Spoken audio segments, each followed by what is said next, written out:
संत ज्ञानेश्वर महाराजांची संपूर्ण जीवनचरित्र यामधील भाग पहिला आहे. 13व्या शतकातील महाराष्ट्र संत ज्ञानेश्वर महाराजांच्या अवताराची पार्श्वभूमी. जय जय रामकृष्ण हरी.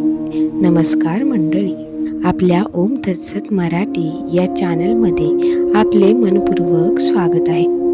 आजपासून आपण सुरू करणार आहोत महाराष्ट्राच्या आध्यात्मिक इतिहासातील एका तेजस्वी पर्वाची ओळख करून देणारी विशेष मालिका, संत ज्ञानेश्वर महाराजांचे संपूर्ण जीवनचरित्र.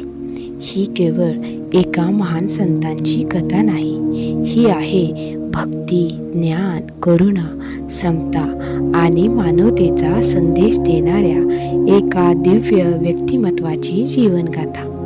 संत ज्ञानेश्वर महाराजांनी केवळ मराठी भाषेला अमूल्य असा आध्यात्मिक वारसा दिला नाही, तर सर्वसामान्य माणसालाही अध्यात्माचा मार्ग खुला करून दिला. आजही त्यांच्या ओव्या, विचार आणि संदेश लाखो भक्तांना प्रेरणा देतात.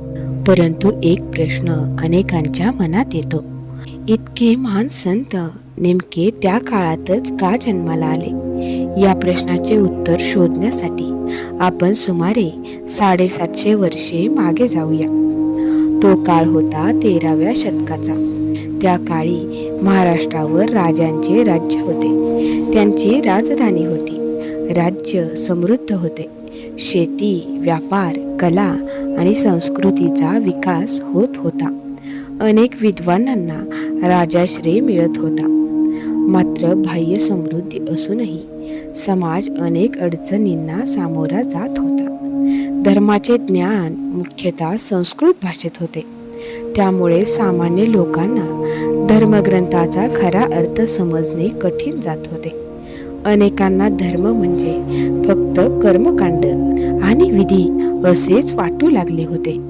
समाजात जातीभेद, उच्च नीच भेद आणि कठोर सामाजिक नियम प्रचलित होते. काही लोकांना धार्मिक जीवनात समान स्थान मिळत नव्हते. मात्र हे चित्र पूर्णपणे नकारात्मक नव्हते. त्या काळात अनेक धर्मनिष्ठ कुटुंबे, विद्वान आणि साधकही समाजात होते. त्यांनी धर्म परंपरा जपण्याचा प्रयत्न केला. त्यामुळे त्या काळात आव्हाने आणि चांगल्या गोष्टी दोन्हीही अस्तित्वात होत्या. याच काळात लोकांच्या मनात एक प्रश्न निर्माण होत होता, धर्माचा खरा अर्थ सर्वसामान्य माणसांपर्यंत कसा पोहोचणार? बहुतेक लोकांना संस्कृत येत नव्हती. त्यामुळे वेद, उपनिषदे आणि यातील गूढ तत्वज्ञान यांच्यापर्यंत पोहोचत नव्हते. धर्म हा केवळ विद्वानांसाठी नसून प्रत्येक माणसासाठी आहे. हा संदेश समाजापर्यंत पोहोचवणाऱ्या व्यक्तीची गरज निर्माण झाली होती. हीच होती त्या काळातील खरी पार्श्वभूमी. आणि याच पार्श्वभूमीवर पुढे महाराष्ट्राच्या भूमीत भक्तीचा एक नवीन प्रकाश उगवणार होता. तो प्रकाश म्हणजेच संत ज्ञानेश्वर महाराज. पण त्या महान कार्याची सुरुवात नेमकी कशी झाली? त्यामागे कोणती सामाजिक आणि आध्यात्मिक परिस्थिती होती? हे आपण पुढील भागात अधिक सविस्तर जाणून घेणार आहोत. 13व्या शतकातील महाराष्ट्र भाग बी आता आपण पाहूयात. आतापर्यंत आपण 13व्या शतकातील महाराष्ट्राची राजकीय आणि सामाजिक परिस्थिती समजून घेतली.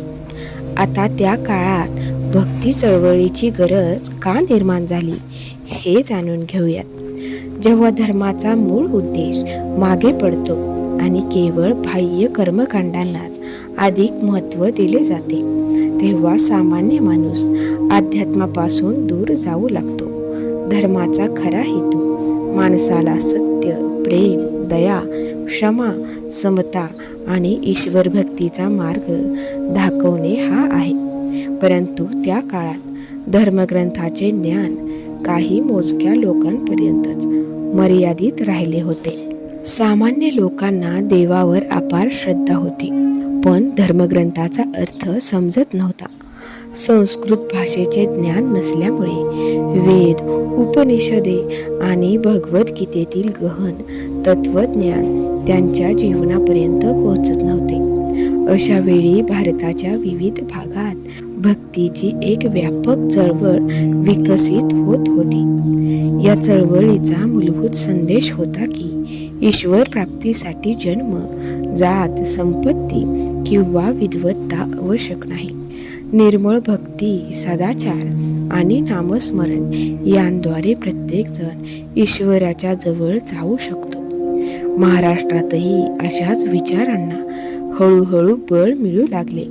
लोकांना त्यांच्या मातृभाषेत धर्म समजावून सांगणाऱ्या संतांची गरज जाणवू लागली.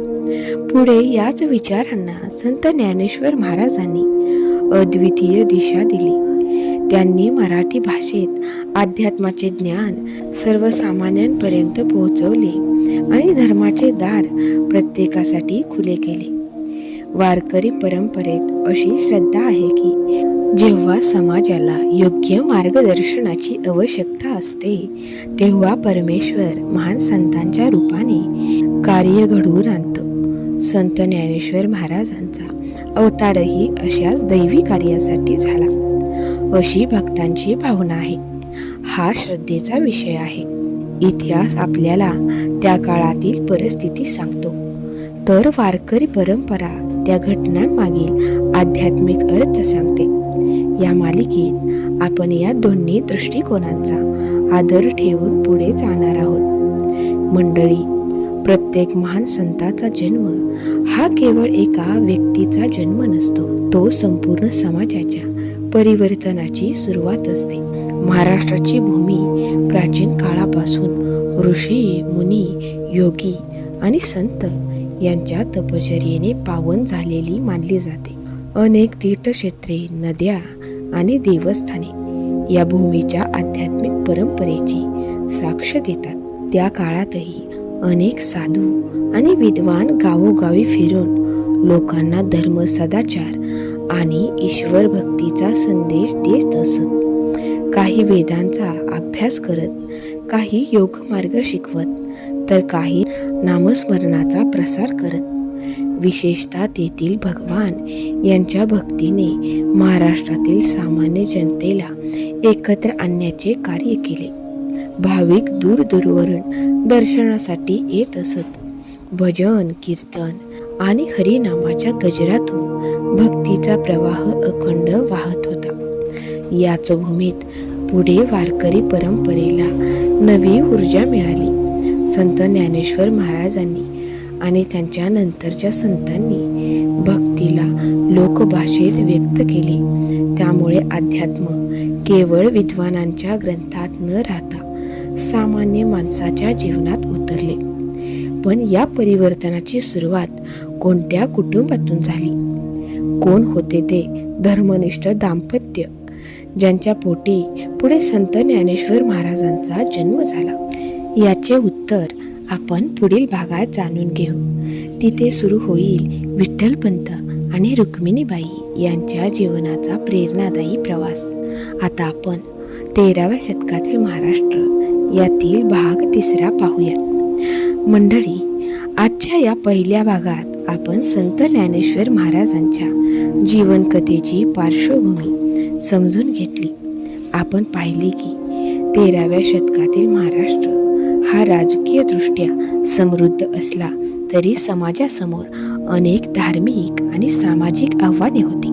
धर्मग्रंथाचे ज्ञान सर्वसामान्य लोकांपर्यंत पोहोचत नव्हते. समाजात विविध रूढी, परंपरा आणि भेदभावही अस्तित्वात होते.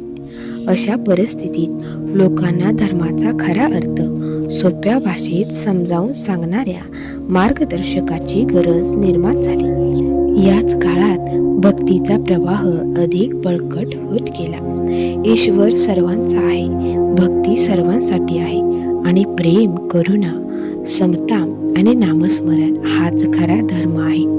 हा संदेश पुढे महाराष्ट्राच्या कानाकोपऱ्यात पोहोचला. या परिवर्तनामध्ये संत ज्ञानेश्वर महाराजांचे योगदान अतिशय मोलाचे ठरले. त्यांनी केवळ ग्रंथ लिहिले नाहीत, तर अध्यात्म सामान्य माणसांच्या दारी आणले.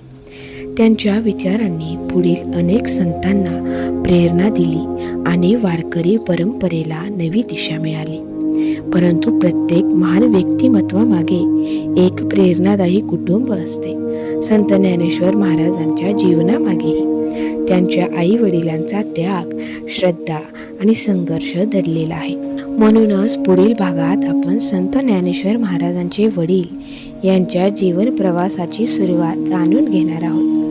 विठ्ठलपंताचा जन्म कुठे झाला, त्यांचे बालपण कसे गेले, त्यांना शिक्षण कोणी दिले, लहान वयातच त्यांच्या मनात वैराग्याची भावना का निर्माण झाली आणि या सर्व घटनांनी पुढे इतिहासाला कोणते नवे वळण दिले, या सर्व प्रश्नांची उत्तरे आपण पुढील भागात शांतपणे आणि सविस्तर जाणून घेऊ.